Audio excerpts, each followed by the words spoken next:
Hello, hi there, it's me, it's Dave, or the Jaded Rabbit.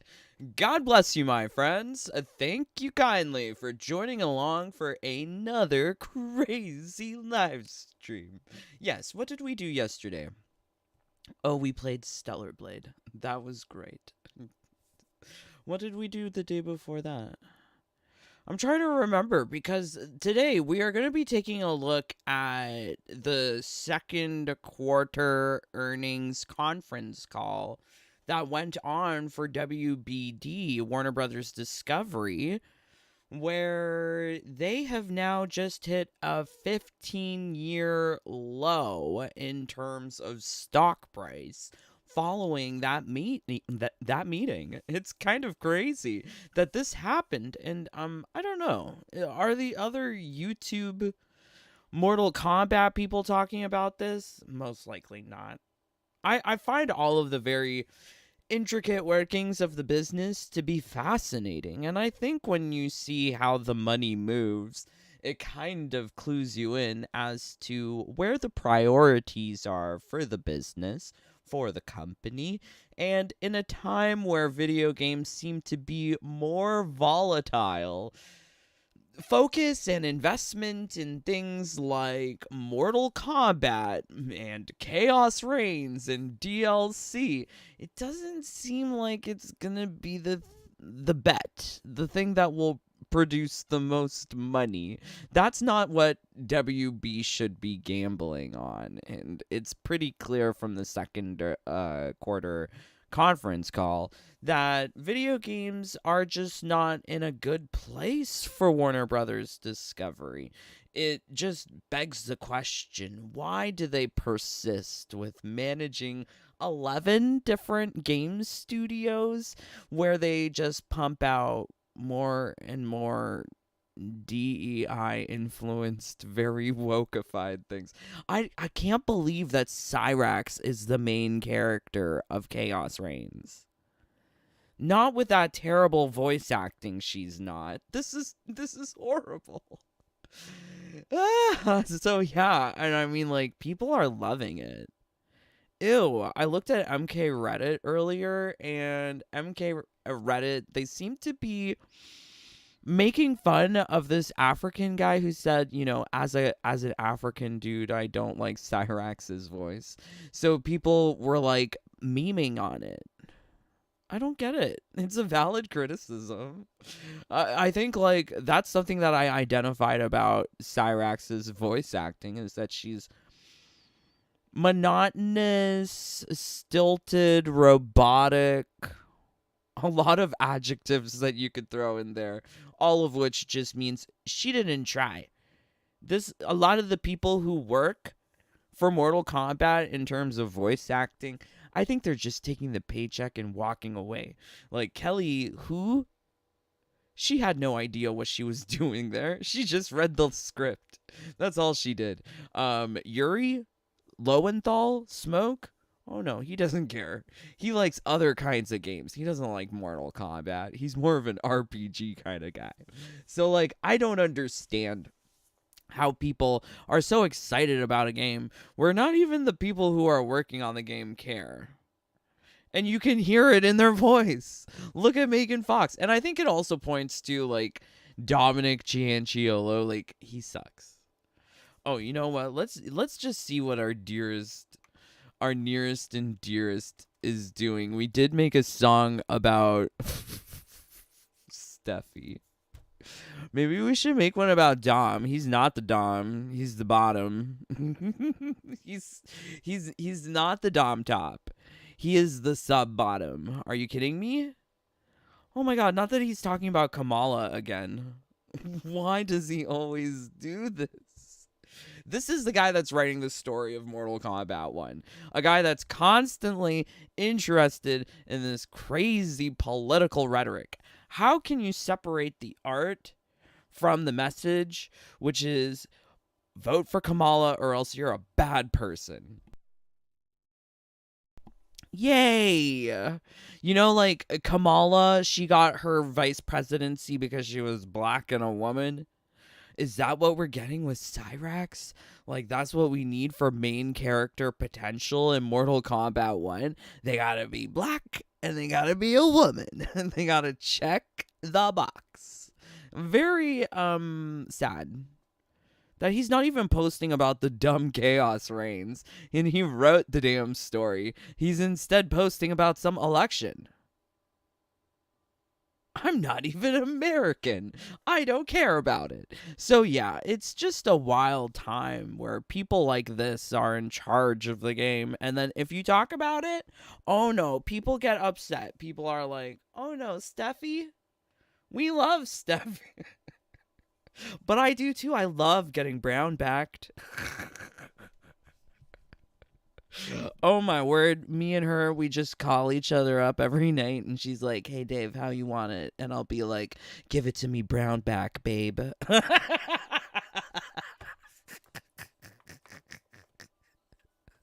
And then I pet her kitty. Ew. I die. But it's also hilarious. I love the story I've created in my head. You know, if they can be delusional about their gender, I can be delusional about this as well. LOL. But you know what? Getting brown backed, getting your console brown backed, getting your game brown backed, it's not fun. No. It can lead to overheating and lots of hours wasted. So think about it before getting brown backed. I've been brown backed many times. It's not fun. Okay, so here we go. So this is Warner Brothers Discovery second quarter 2024 earnings call. Uh-oh. Cool. So yeah, this is the latest investor relations information. I do think that there is, yes, you can access some of the other stuff. We did make live streams about the other conference calls and the stockholders meeting. Actually, I didn't get to go. So we talked about it afterwards. But it's nice that anyone in the general public can access this kind of investor information, which I think is very useful for understanding if I'm going to be paying money to a video game, what is this company doing? I think it's worthwhile in being an informed consumer, but I don't think a lot of people like being informed. Too much work for them. So we're gonna just jump through some like key points that I've got here for the the conference call. But before we do, let's see what you guys are saying. Thank you for joining. God bless you. Yay. 13 of you here. Can we get 13 likes or 13 dislikes or get out? Why are you here? Do you like to be brown backed? Is that why you haven't left a like? Okay, not the brown back kitty. But you saw the kitty too. It has multiple colors for toenails or something. Isolated folks making generic Lego parts. Ursat's version of art. What are we? Oh no, Mark. What is going on? Okay, so let me go to the beginning. After a month away. Well, thank you, Mark. I hope you're doing all right. Something once subversive and something. I don't know if I agree with that one though, Mark. I don't think Mortal Kombat was ever setting transgressive artistic representation anywhere. It was just a video game with blood. But the blood was just so goofy. Like, it wasn't even gore. Now they really lean into the gore. I don't know about MK being like that. I see that you liked it at some point. I did not. I did not feel like that ever. Where it was like artistic. It's some sort of thing, but it's I don't think it's artistic. Maybe slightly. The first lemming both reflecting the culture and leading it off the cliff. See, so I think like Mortal Kombat is just a symptom of a larger problem. Like, you have this kind of like, well, it's got to be black and woman, make it Cyrax. But it's not just Mortal Kombat 1. It's everywhere. Like it's the American government. It's how vice presidents are selected. They've got to check boxes.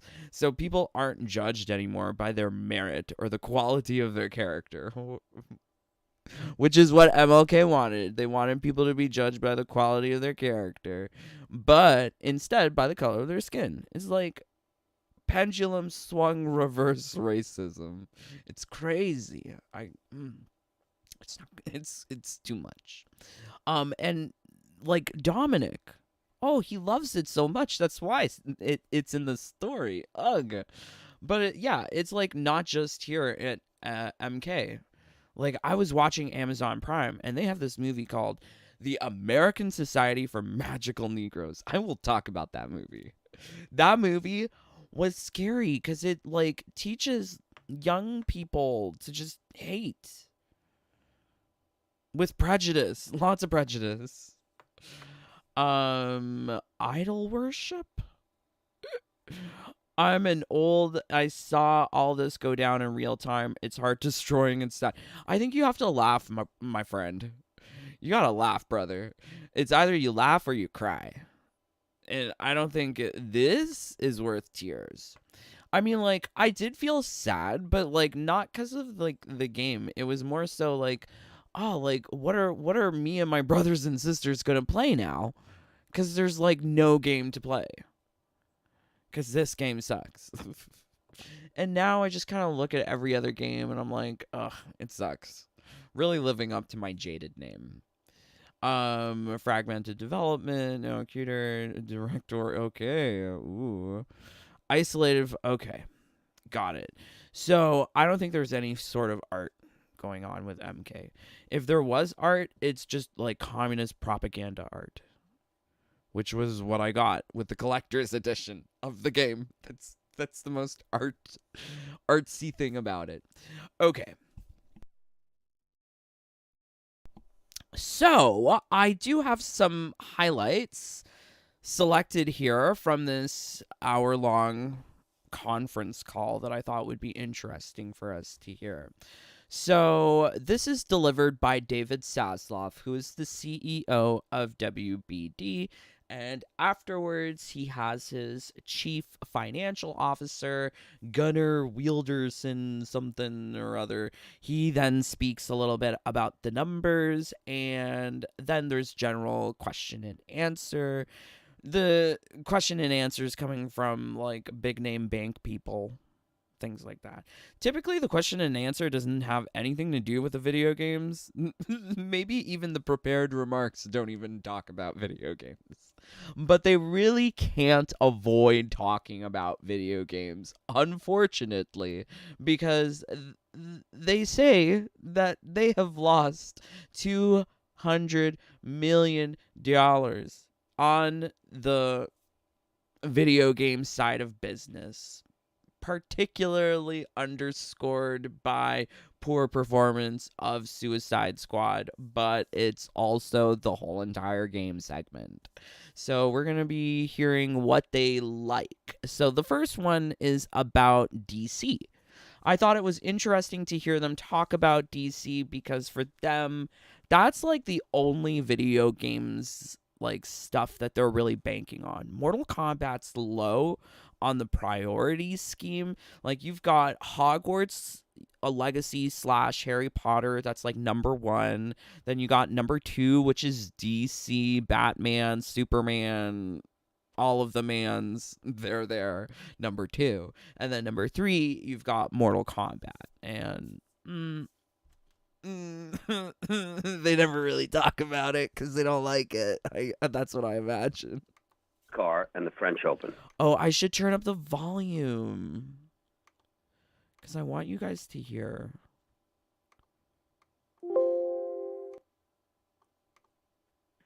Shifting focus to our studio business, we are still in the midst of what we have said will be a multi-year turnaround.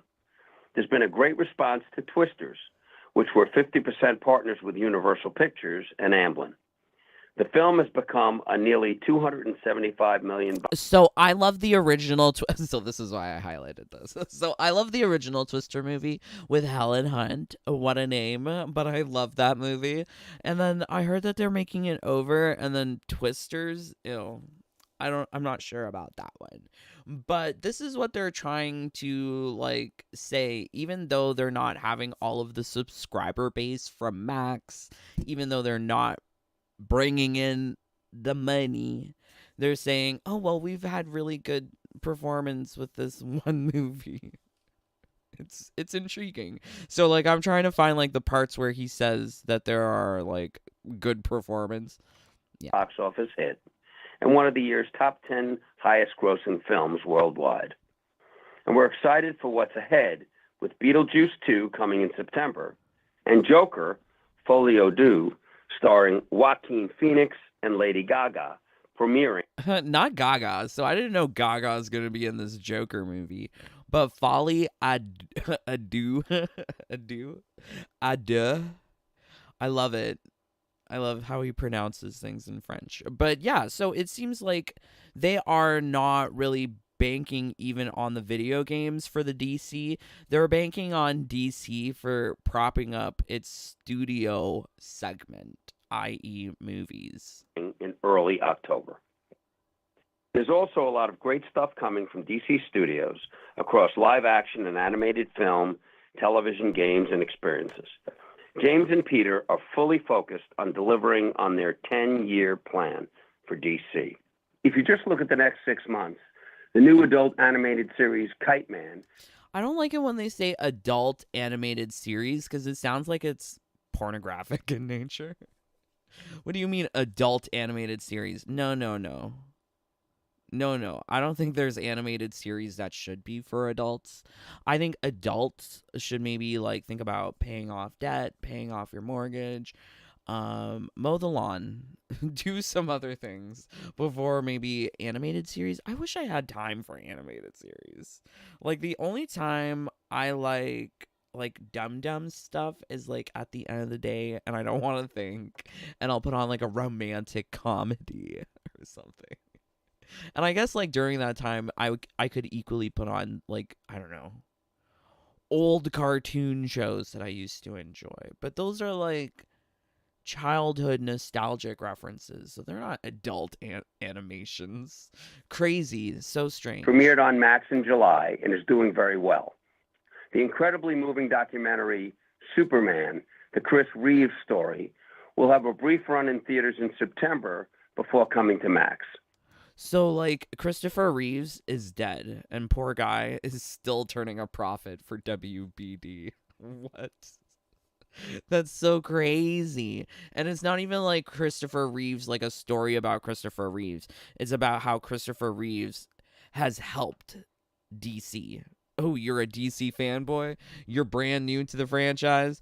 Ooh, well, then you have to hear about this old dead guy. It's so strange. I don't get it. As I mentioned, the live action series, The Penguin, premieres in September, followed by The Joker in October. Then Creature Commandos, an original animated series from the mind of James Gunn, kicks off in December. I'll be honest, he references James Gunn and Peter, and I don't know who these people really are. James Gunn makes me think of like Tim Gunn from Project Runway. Make it work, designers. Make it work. That's all I remember. And beyond that, James and crew just wrapped on Superman, which is set for release in theaters on July 11th. We can't wait to show this amazing. So this is so strange. He says it's set to release on July 11th, but he said this on August 7th. Like, was he so absorbed in his script that he didn't realize that he made an error in how he delivered that sentence? It's so strange. You're a CEO, and you're so absorbed in what you're reading over a phone call because you don't want to mess up that you realize, like, you don't even realize that the thing has already come out. It's been out for nearly a month at that point. Amazing film to a whole new generation of moviegoers. On the Warner Brothers TV side, Channing and her team are currently producing close to 90 live-action scripted, unscripted, and animated series for nearly 20 different platforms. Ugh. In fact, Gross. Warner Brothers Television Group is the I'm not signing up for that. only studio with shows on every major platform industry-wide, including Presumed Innocent on Apple TV+, which is now the #1 drama series in the history of the platform. This is one of our superpowers. We are the most prolific producer of content for ourselves as well as third parties. As I've said, So they don't even care about quality content. They're pumping out that content every which way. They've somehow made something stick to the wall for Apple Plus, and they're like, ooh, yes, look at us. But it's so sad that he's saying that they have superpowers.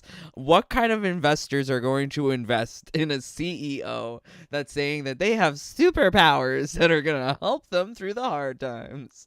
So even though they're not presenting the numbers, they've got superpowers with prolific content for absolutely every platform. So it's strange. Very, very strange. So that was the first little highlight that I wanted to share with you guys. They are talking about DC, but no mention of Mortal Kombat, not even of the movie. Oh, they don't even care about the movie. This is very fascinating. Mortal Kombat is such a small piece of the pie, and I think it's so eye-opening for people who are fanboys. A lot of people are fanboys of the franchise to really see how it fits into the bigger picture of the business. It's so worthless. What a dumb game. No one cares. Okay, so before we get into the next part, let's see what you guys are saying. If you have to tell someone that a character is a strong female character, they're not. All the way back with Sigourney, Sigourney was a kick-ass female character, an alien, nothing to shove down our throat. I heard that movie was all about private parts. Like they designed the xenomorph and all of like the eggies to like look like private parts. But yeah, she was really good in that movie. I'm not sure about the other one where she was kind of naked in that like 2B thing. I didn't care for that, but cool. John, it's all over. Pretty much all businesses are, or they will get canceled. It's a cultural thing at the moment. Yes, it is all over. Will they get canceled? I don't know. I think they're the propagators of some of these ideologies, which is so icky. I think there is this connection between politics and Hollywood. I mean, Ronald Reagan, there was a definite connection there. So there is a connection here, again, where the policies of DEI and Warner Brothers, these other media companies, they're now becoming like enshrined in legislation, which is kind of frightful. If I was an American, I would worry, but I'm not. So I live happily. I love Twister. I saw Twisters in theaters. It was good, but Twister was better. I love the original. There was a Shania Twain song in it. Yay.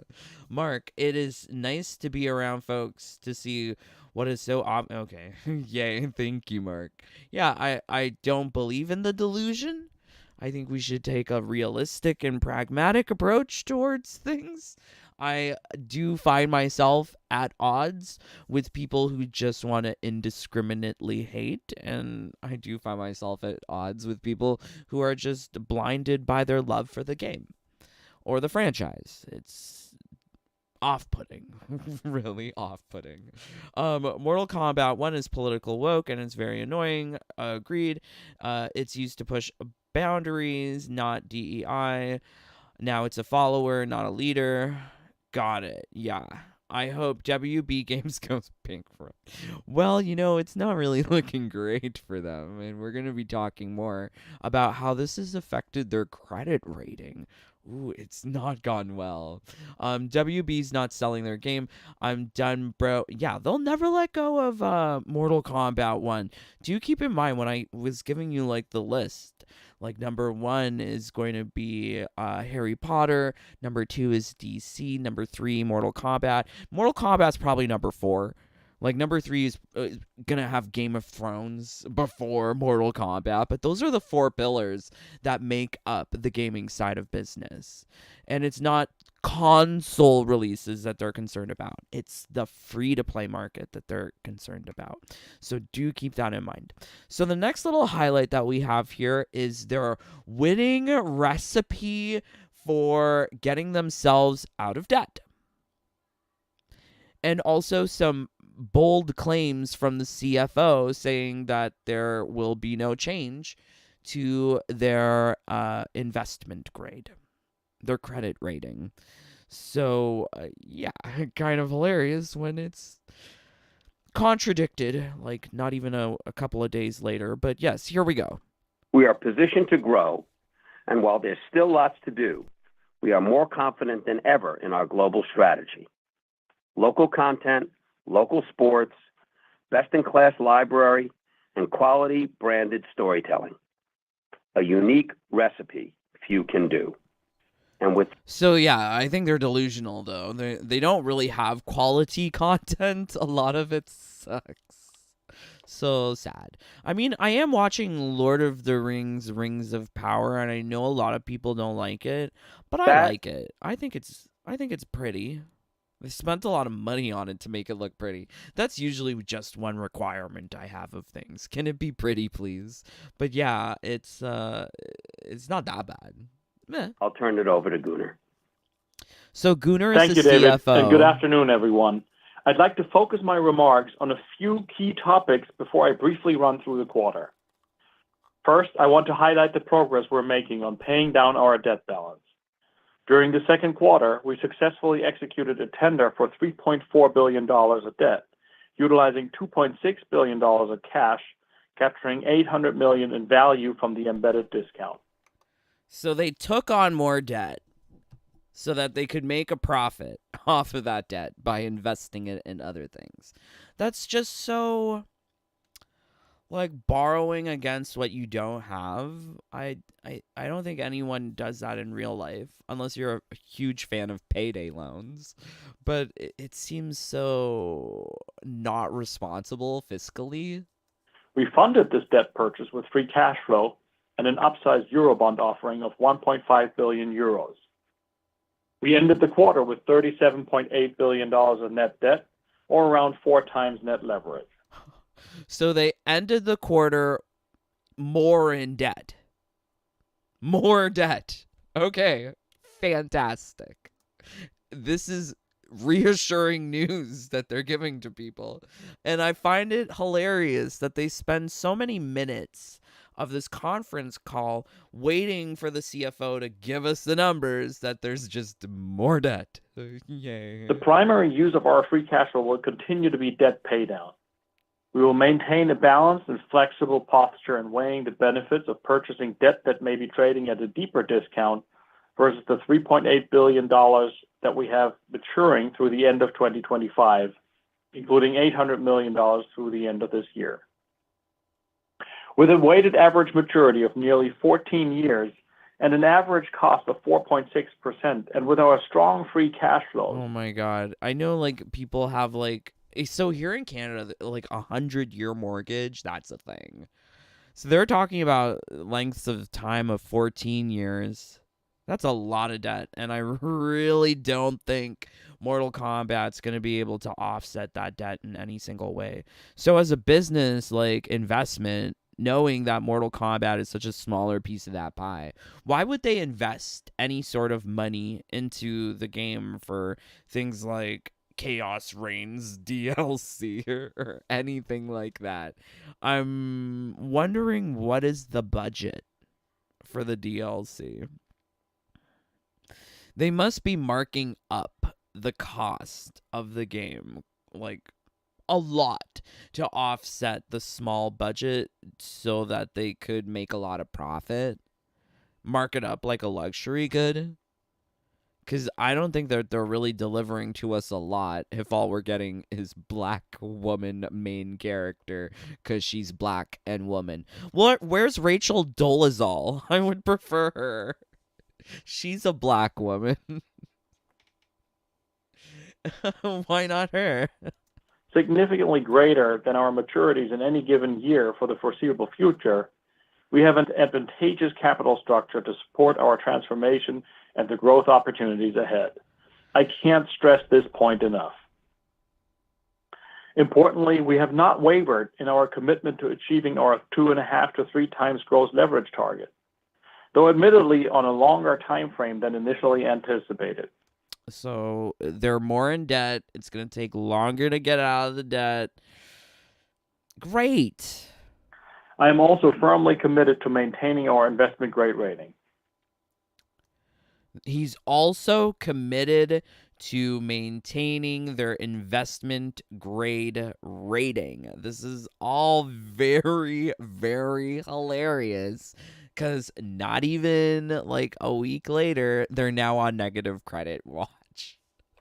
So this is hilarious. So S&P puts Warner Brothers Discovery on negative credit watch. The ratings firm cited a linear TV decline for revising its outlook to negative from stable while affirming the triple B minus rating. It's not triple A.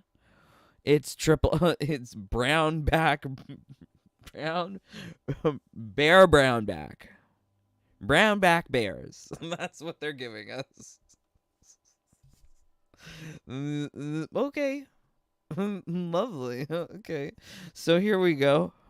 So Warner Brothers has been put on watch by S&P Global due to linear TV weakness. Now, they're talking about things like their old legacy TV networks. I guess it's all of the sports stuff that they manage. And I know I don't think they got the NBA deal, so there's that. S&P cited debt concerns after okay. When the guy who's in charge of the money says that they're more in debt and it's going to take longer to get out of it, why is it jumping? Yeah, it's jumping. Okay, there we go. Yeah, the negative outlook reflects our expectations that WD's leverage will remain elevated in 2024 and decline to 3.8 in 2025, which is above our 3.5 threshold for the rating. Too much debt. That's what they're saying. There's too much debt. Too much debt. Yeah, not enough leverage. During its latest financial quarter, the media conglomerate posted a $9.1 billion non-cash goodwill impairment charge related to legacy TV networks. So this is one thing that I'm missing here. I'm so sad. They usually have like some materials that you can download and take a look at, like PDFs, pictures, but they don't have anything here.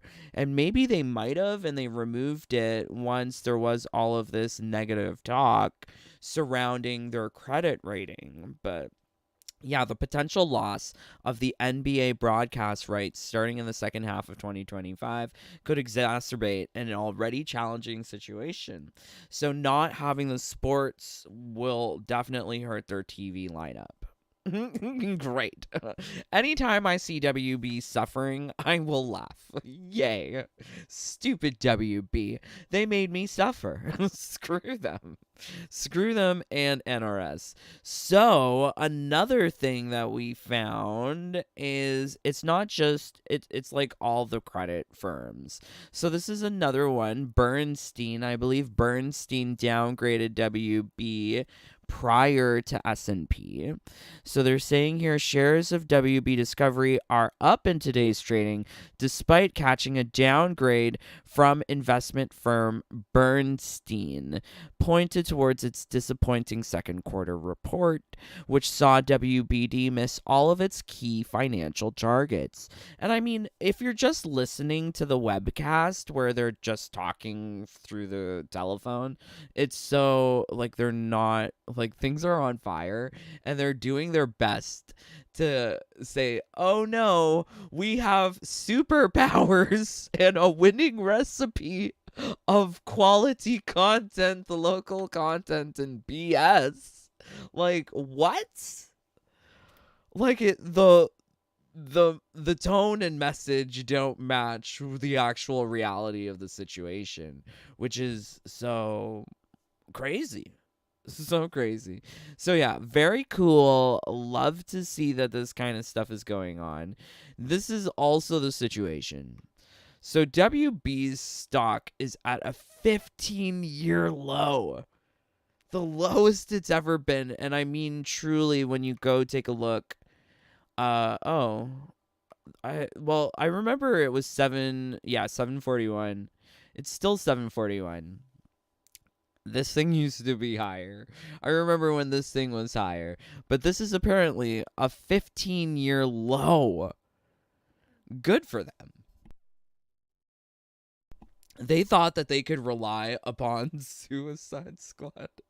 They thought they could rely upon broadcast of the Paris Olympics where men are fighting women and there's fun in that, apparently. Fairness. Fun and fairness, so I guess they get what they deserve.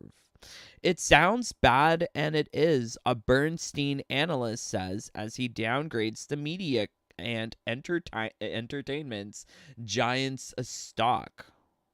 Very cool. Very, very cool. So shares are trading at 2009 levels. Okay, so just like wow, really low. Bernstein's Yoon mentioned heightened uncertainties. And I mean, like, if they weren't posting losses of 200 million EBITDA and then blaming it on video games, maybe they wouldn't be in this situation. But they are, and they definitely didn't help things out by not getting the NBA agreements. So cool. So I tried finding, like, I like stats, and unfortunately I couldn't really find updated stats.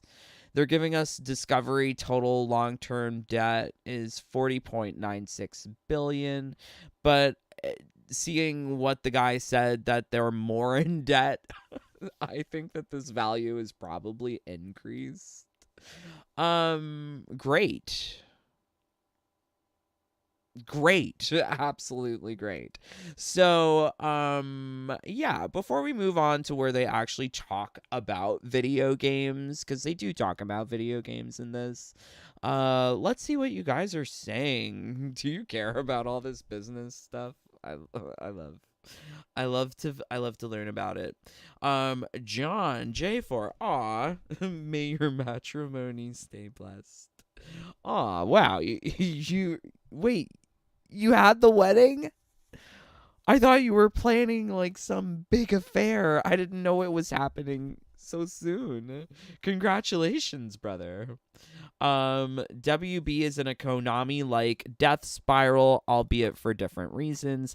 If you must commit to DEI initiatives to get loans to make games that reflect these caveats, then you kill the goose that laid the golden egg. This is happening in many, but it's so evident in MK. Yeah, so like, the video games. Yes, it's a part of it, but it's also like the sports, the TV, the movies. They're all infected by this idea of there needs to be equity and authentic storytelling and all of these things by being intentionally inclusive, regardless of whether or not it makes sense or whether those people are qualified. Yeah. Okay. Well, glad you guys are having some sips. Very nice. Dola's all busting it open on OnlyFans. Oh my word. That guy has some really bad grasp of the economy. I don't know. These people love to spend money so silly. So silly. So you save the money on the wedding. What, I guess you're spending it on the house. Ooh, exciting. All right, so let's go to this part where some investors actually questioned these guys about their video games business. And I thought it was fascinating to hear. Now turning to studios, we enjoyed healthy theatrical revenue growth despite underperformance of recent releases and aided by strong carryover from Q1 releases. Experiences and consumer product Okay, so I didn't get to the exact right spot. revenues continue to perform nicely, and we remain very upbeat about the opportunity we see in better coordinating processes around managing franchises. Television was down, particularly as we work through the last of the strike-delayed deliveries, which sets us up for a big swing up in the second half. While, as we've called out last quarter, games are still struggling against last year's Hogwarts Legacy comp and a muted response to Suicide Squad this year. From a modeling standpoint, while the strike impact will present a favorable Oh no, I think I missed some part of it. Let's go here. momentum behind our content slate. Turning to networks, distribution revenues decreased 8% on a reported basis. Excluding the impact of the AT&T Sportsnet's distribution quarter. Oh no. Okay. So let's see. Cuz I've also got the transcript here. I think I was a little bit too far.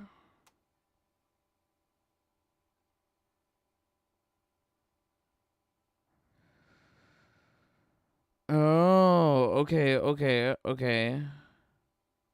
Oh, okay. So actually no, I misunderstood what I was I wrote down timestamps and I didn't get it right. So oh no. So my mistake. So this is not a question. What you're hearing here is the CFO trying to explain why they are still not making money, why they are not turning a profit, and he's blaming it still on video games. So let's listen again with that context. Managing franchises. Television was down, particularly as we work through the last of the strike-delayed deliveries, which sets us up for a big swing up in the second half. While, as we've called out last quarter, games are still struggling against last year's Hogwarts Legacy comp and a muted response to Suicide Squad this year. Yeah, so like it's weird to blame the whole, like, thinking that video games are such a small part of the business. They blame so much of their losses on not being able to meet that Hogwarts Legacy level of engagement, as well as blaming it on the poor performance of Sushi Squad. But he goes further into talking about how it's not only because of Suicide Squad. This is just the games segment. From a modeling standpoint, while the strike impact will present a favorable year-over-year comp on EBITDA during the second half of the year, it will be a headwind to cash content spend. Yeah, and he's making a lot of promises, just saying that, oh, well, we've got stuff planned for the second half, and hopefully with the modeling projecting better profits for first quarter next year. It's just a lot of promises. It sounds so risky, and no wonder the stock price fell. They're making a lot of promises here. So let's skip forward to what I thought we were going to listen to first, which is a question from the investors. So this one is from, I believe, Goldman Sachs. Thank you. Take our next question from Michael Nen with Goldman Sachs. Your line is now open. Hey, good afternoon. Thank you for the question. I just have two. First one on video games. Warner acquired Player First Games last month, but there's certainly been some This is the people who make Multiverses, and honestly, Multiverses is way better, way better than Mortal Kombat 1. Even performance within games over the last couple of years, but clearly lots of potential as well. Could you just talk a little bit about the strategic value of video games for Warner Brothers and whether you view it as a core part of the portfolio? And then not whether or not you view it as a core part of the portfolio. I feel like definitely this question has to be asked because when you have a situation where the CFO is saying that they're taking on more debt to try and turn a profit, but they're just ending up in more debt and they're blaming video games for the reason why their television and film segments aren't producing, their linear TV segments. It's so like, who are these people? What are they thinking? Why are they so dumb? Do they not understand a causal relationship? What do video games have to do with TV? So strange. JB? Yeah, look, I think we look at the evolution of the storytelling and interactive. So that little interchange there, I'm not sure if you caught that, but David Zaslav quickly pushes off the answer to JB, and JB Perrette is the CEO of games and streaming. So there's like different parts of WB. So like underneath WBD, there is a certain segment that overlooks streaming, like HBO plus video games. And JB is like the boss of Ed Boon, of every person who works in video games. Entertainment at WB. Not sure if I had to clarify there. Space and say it's one of the unique areas in media that is growing, both growing in terms of time spent, growing in terms of engagement, and growing in terms of revenue. And so we still see this as a huge opportunity for us. We know that our franchises, particularly in a world where the gaming industry launching brand new franchises is getting harder and harder for a number of reasons, including IDFA deprecation and more challenges with marketing and customer acquisition. Wait, are you saying he's saying that it's hard to make new IP? What about Stellar Blade? What about Stellar Blade? It's so good. What about Elden Ring? Isn't that new IP? It's not Dark Souls. It's something different. Like there's so many new IPs. He's killing me. What about Bunny Garden? What a wonderful new IP for the Switch. Rated T for I don't know. I wanted to say horny teenager, but like that's really more rated H. But okay. And that franchises like the ones that we have are in high demand and can help in launching games. Now, you still need a great game. So he's saying that whereas other people have to think up of a good idea, they can rely on old, tired excuses from their established franchises. Great. And the reality is we've had the unfortunate, in the short period of 12 months, we went from having the record year that we had in 2023 with Hogwarts Legacy to unfortunately having the opposite side of that spectrum with Suicide Squad. And there will still be a hit-driven nature of some of that business, but one of the areas that we are particularly leaning into is which is about half of the $200 billion games business.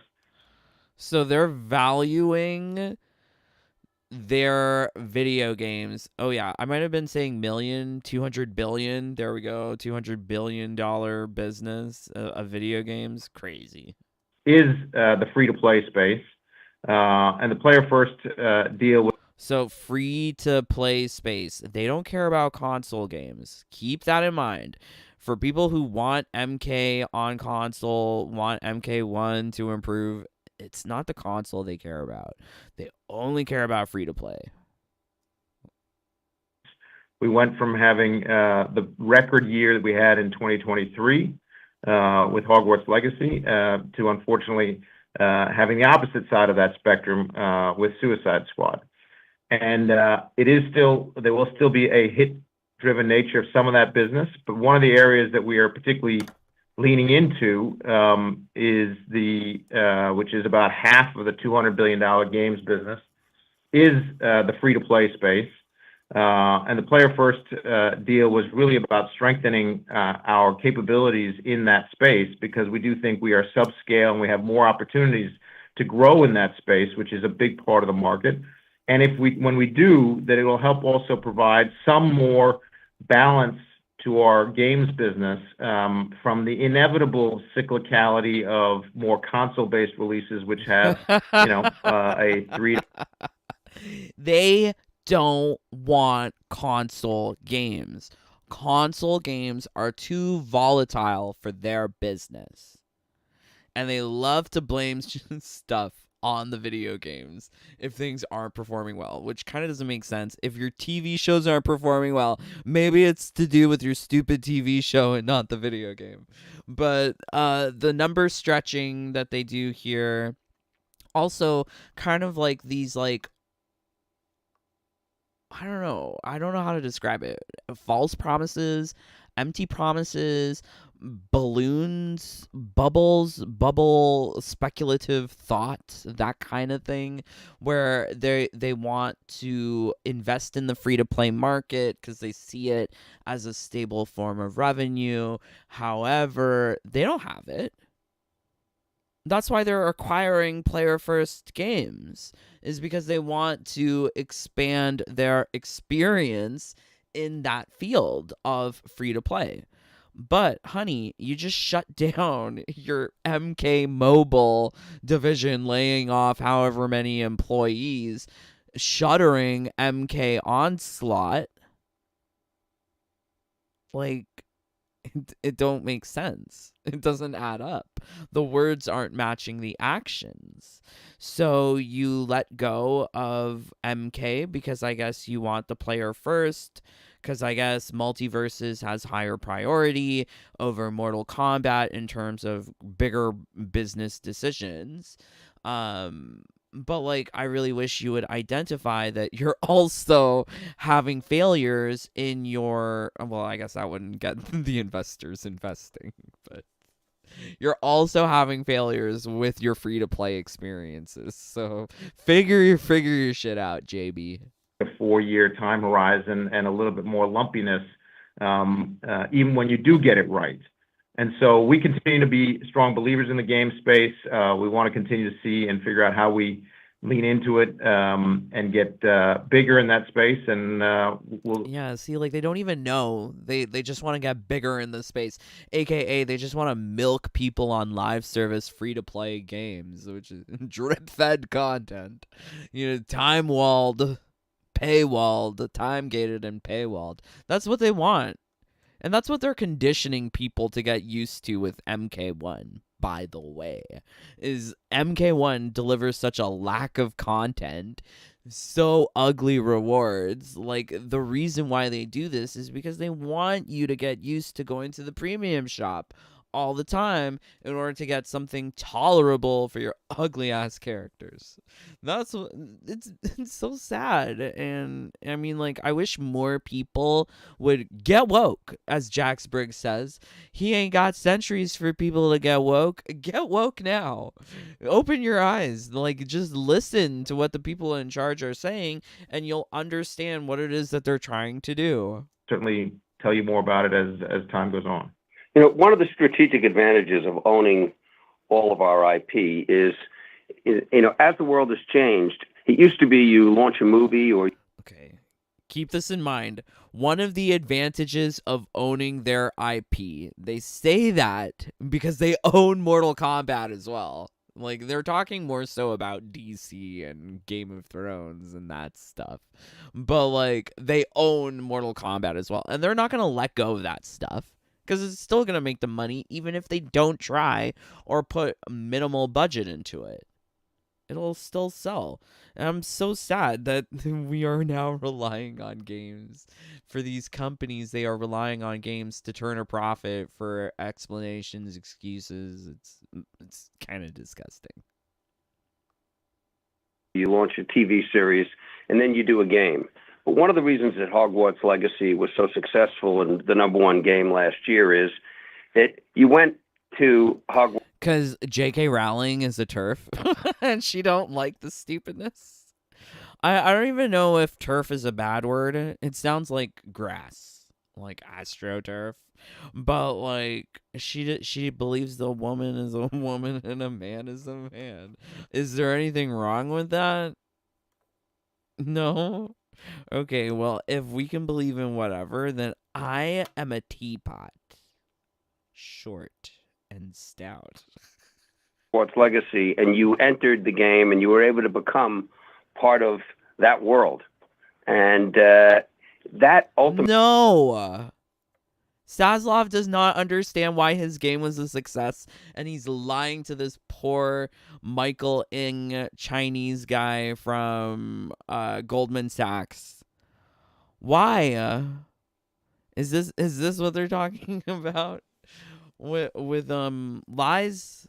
It's terrible. Stop lying. Ultimately, I think is a big piece of where this industry is going. That will create a movie, whether it's Batman or Superman or Harry Potter, and then maybe there'll be a TV show. But the ability to go into that world and have that experience of spending time with all the characters. But there was no TV show for Hogwarts. There's no Hogwarts TV show. There's the Harry Potter movies, but not even the Harry Potter movie characters, like the actors. They don't even like J.K. Rowling anymore. They're all so evil. Is something that we still own. We have 11 studios here, and we have a lot of IP. And there's also a lot of interest among others in coming to take advantage of some of that IP for gaming, which we're looking at because, as JB. Oh, so maybe they're looking at third-party developers to take some of the IP and make stuff. Ooh, why? Is it because your 11 studios aren't up to the job? Are they not up to the task? Why are you looking at third-party developers to handle some of your IP or come in and take a look at your IP? But I thought that's what makes you different from these other businesses like Disney or whatever, is because you have your own in-game studios. Damn it. Oh, David. David's losing me. Oh, David Zaslav. He said we need to get bigger, and the IP that we own and the value that it has in the gaming space is something we're looking to take advantage of. Great. Thanks, David. Thanks, JB. And then second. Yeah, okay. So that's all very interesting. See, I think like this kind of stuff is definitely harder to absorb if you are like just if you're presented with like an hour-long thing, you're like, where do I go? And I mean, like, we ended up talking about this for nearly an hour, just those small segments. But I think highlighting these things is important for understanding why WB is now at a 15-year low in terms of its stocks, why different ratings firms are downgrading Warner Brothers for their credit rating to triple B minus. Wonderful. Absolutely wonderful. And I think for us as people who have bought into the scam of Mortal Kombat 1, it's nice to see them suffer. Call me evil. I like to see them suffer. They did me wrong, well, they have to pay for it. All right, so, yes, please leave a like, or leave a dislike, or get out. Yes, we've reached the end of another live stream. Did you find this one interesting? I always find these ones very interesting, but, like, people, I don't know. They don't like hearing about this stuff. J4, lumpiness, WTF. What if I had to define lumpiness, it would be like he is the definition of lumpy. Lumpy and dumpy. It is Tyler Lansdowne. When you see him just looking like a lump in those combat casts, he's lumpy. Okay, tonight Steffi won't sleep after this conference. Oh no. Oh no.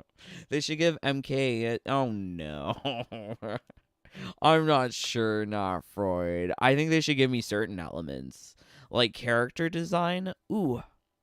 I would love to make them all sexy and cute, but I don't think they would allow that. Also, like, I feel like it's not authentic. One of the things that WB tries to say all the time is that they're authentic in their storytelling, but they're telling a story, a Chinese story. But Dominic Cianciolo is like, what, Italian? Cianciolo makes me think Italian. I'm not sure. You let me know. J for John DBF. Oh. You can take his job and I can develop apps for Fortune 50 companies. I don't know how to code. You know what? You don't need to know that kind of stuff. Not even these guys who are in charge know what they're doing. So it just lends more confidence to the upstarts like me and you. Maybe. Apparently I'm in the wrong profession. I could BS 10 times better than this. So, like, I think one of the big problems with the younger generation, like Gen Z, I think a lot of the Gen Z, the younger kids, I look at my nephews, they got really nervous to talk. They don't want to talk. Maybe they're still like learning and exploring and finding themselves. But I feel like a lot of the younger kids don't know how to BS or talk. They need some old people all up in this business giving the BS. Because, yeah, maybe the BS would be more convincing. But not like, quote, David Zaslav saying that we have superpowers that sets us apart. Not David Zaslav has superpowers. Like, what? This fella sounds shockingly underqualified. I'm not sure. I'm not sure what these guys are really there for. JB Perrette, he does have, I think, history with Discovery. Not WB. And to think that they've put someone who was in charge of, like, Naked and Afraid or 600-Pound Life to make him now in charge of video games. It's why? How does this happen? So I want to find like a bio. It's not going to give me a bio. Oh, here we go. Prior to joining Discovery, Chief Digital Officer, he spent 11 years with NBC Universal and ultimately serving as President Digital Affiliate Distribution. Okay, so he has like a history in digital streaming, but that doesn't mean you understand video games. It means you understand things like Hulu and HBO. So that makes sense. Honestly, they should spin off the gaming segment to have someone fully devoted to the games, but I guess it's too much budget, too much money. This guy probably gets paid like a fuck ton. So like to afford another one to do that half of the job that he's already doing. And the way that they paint video games as being so important, but to also have him be like in charge of not only video games but also streaming, like these two things weren't so important enough to get one person devoted to only that business segment. Strange. Just weird and strange, and things aren't adding up, but such is life. I'm a mathematical biostatistician and had to go to school until I was 30 and get 4 degrees. Oh my word.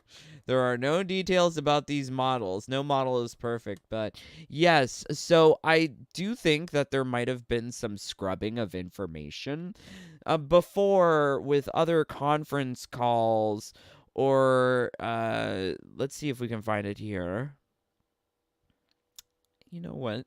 Maybe they did remove it, because I do remember for some of these that they had like PDFs and documents that would go more into the numbers. There would be graphs, or maybe I was just misremembering it and thinking of the annual report. No, I don't think so. I think there was like PDF slides and things, but they've been putting out less information, and I guess that's in response to this downgrade of their credit rating. Not fun. Not fun. A muted response to a game that sucked, you don't say. Yes. They're trying to paint it in not so bad of a light. That's why they're using words like a muted response as to an unmitigated failure. Because that would totally turn away the investors. It would be Domenico. That means Sunday. The last name is Italian, but the first name isn't. Oh, okay. Thank you for educating me, not Freud.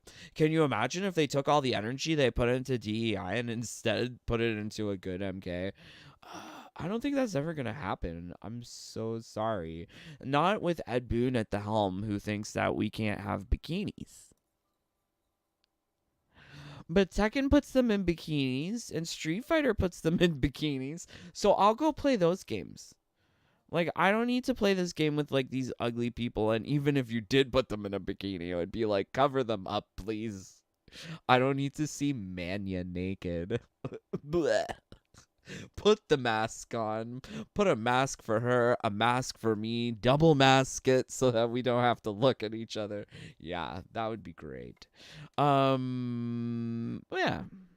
Wonderful times. So yes, hopefully you had some fun with me here today, doing something a little different. We'll go back to playing video games at some point, but I think it's important to take a look at all this kind of like business goings-ons. If you really enjoyed it, please do consider supporting the channel by joining the Jaded Bunny fam. Would not be here were it not for my brothers and sisters. Please do join. You also get a wonderful birthday sing-song. So if you want to sing song and more, please do join. Much love to all of my brothers and sisters, but special loves to those of them here. Mark, love you, brother. Not Freud. Yay. J4. Aw, thank you, J4. Love you guys so much. Making sure I'm not missing anyone. Johnny, congratulations on the wedding. But yes, love all of you so much. I'm praying that you're having a fabulous rest of your night. But until next time, please stay safe, stay healthy, stay happy. Bye, my friends. Take care. Peace. Love you guys.